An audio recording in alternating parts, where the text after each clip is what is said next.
আবার একটি নতুন রেসিপি নিয়ে আপনাদের বাসায় চলে এলাম। মসুর ডাল, মুগ ডাল, কাঁচকলা আর আলু দিয়ে রেসিপিটি শুরু থেকে শেষ পর্যন্ত দেখবেন।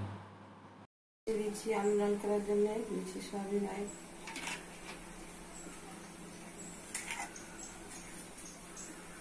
দিচ্ছি আলু,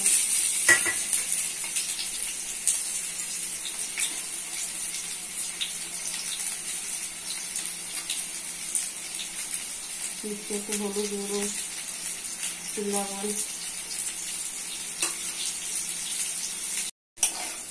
আলু লাল হয়ে গেছে, তুলে দিচ্ছি। গরম হয়ে গেছে, দিচ্ছি পেঁয়াজ কুচি। লাল হয়ে গেছে, দিচ্ছি আদা রসুন বাটা। ভালো করে আদা রসুন বাটাটা ভেঙে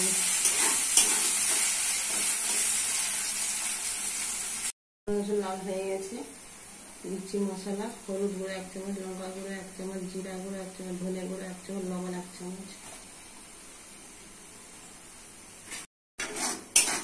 মশলা ভালো করে কষে নিতে হবে। মশলা কষা হয়ে গেছে,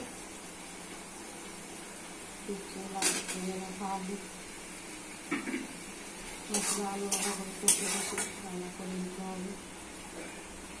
আলু কষা হয়ে গেছে, দিয়ে দিচ্ছি মুগ ডাল। আলু ভালো করে কষে কষে রান্না করে নিতে হবে।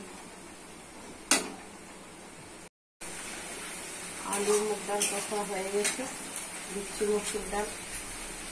মসুর ডাল দিয়ে ভালো করে কষে কষে রান্না করে নিতে হবে। মসুর ডাল কষা হয়ে গেছে, দিচ্ছি কাঁচকলা। মসুর ডাল দিয়ে ভালো করে আলুর সাথে মাংসকে মিশিয়ে রান্না করে নিতে হবে। কলা আলু ডাল সব সিদ্ধ হয়ে গেছে, দিয়ে দিচ্ছি জল, দিচ্ছি গরম মশলা।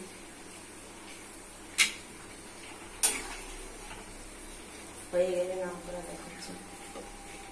রেসিপিটি রেডি হয়ে গেছে। কত সুন্দর, কত টেস্টি। বাড়িতে করে খাবেন, পরিবারকে করে খাবেন। সাবস্ক্রাইব করবেন, সঙ্গে থাকবেন, পাশে থাকবেন।